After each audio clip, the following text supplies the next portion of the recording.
Alright, this is JC the Sniper again with part 2 of my review of the Smith & Wesson Model 4013. We were just talking about reliability, and this is a fairly reliable pistol. I wouldn't have a problem carrying it. Wouldn't be afraid of, having a failure to fire or anything if I were using it to defend my life. So good reliability. I find that accuracy is also pretty good with this pistol. It shoots fairly accurately, and part of that, I'm sure, is due to the fact that it has a good set of sights on here. It has old style, high profile sights, and they're just easy to see, fairly visible, and I like the way they line up. I like them. They seem to work well for me.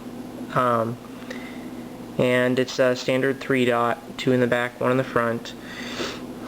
Not adjustable up and down, I don't believe, but you can obviously drift either one of them sideways if you need to adjust left and right.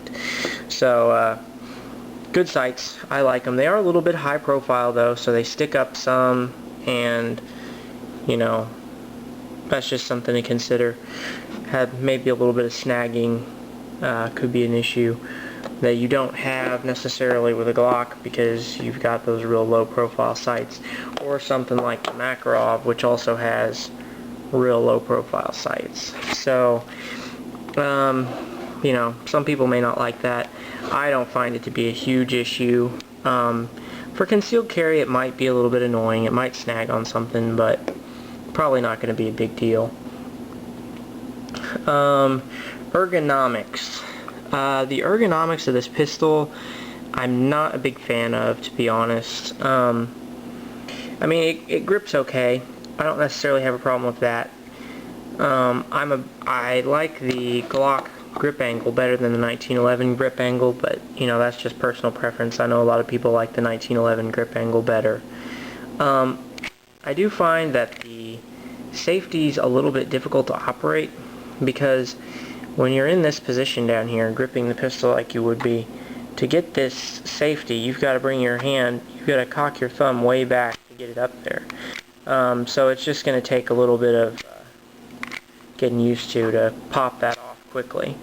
You can do it, but it's just kind of at a funny angle because of the way you got to come way back. I end up using, rather than actually using my thumb, using the first knuckle of my thumb to push it. You can get it pretty quick that way. So, I don't know. I'm not a big fan of frame-mounted safeties. I'm just not a big fan of them. But that's just me. And the slide release is right here, which isn't a problem. There's no confusion with any takedown lever, because there is no takedown lever on this weapon. And the slide release functions okay. One thing I don't like about the slide release is the fact that if you are gripping this pistol, you cannot reach that slide release. So if you're shooting, you can't reach up there and thumb it with your thumb without completely changing your grip on the weapon. And then it's very hard to do anyway. It's very stiff, which is just because of slide pressure and the way this slot is cut here.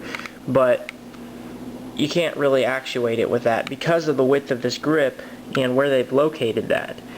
So I'm not a real big fan of that. Whereas you have, like the Glock, the slide release is right here on my thumb. I don't have to move my grip at all, and I can thumb the slide release. Or the Makarov, we got the same deal going on. We got a slide release, which I can grip this pistol and I can thumb the slide release while I'm gripping the pistol. So that's not an issue.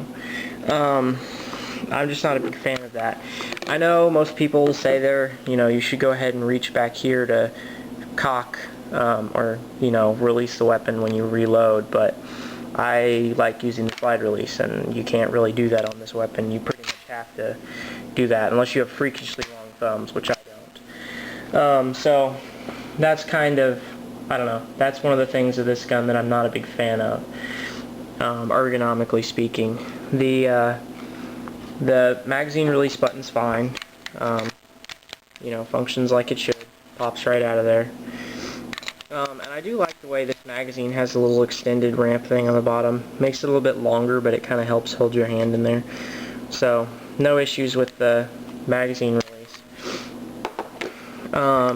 There's checkering here on the front strap and on the back strap and on the sides. This stuff on the sides basically does nothing, but the checkering on the front is actually pretty good. Also has a flattened and checkered spot on the trigger guard, which is nice if you prefer to hold your weapon with your finger up here, which I do, so I like that. No thumb ramps on the sides. Probably, well, I don't know why, but no thumb ramps, which they could have added, because it's not like it added any width with the because they already had the ambidextrous slide safety and the slide release sticking out. You could have added thumb ramps and you wouldn't have added any thickness to the weapon, so I would have liked that.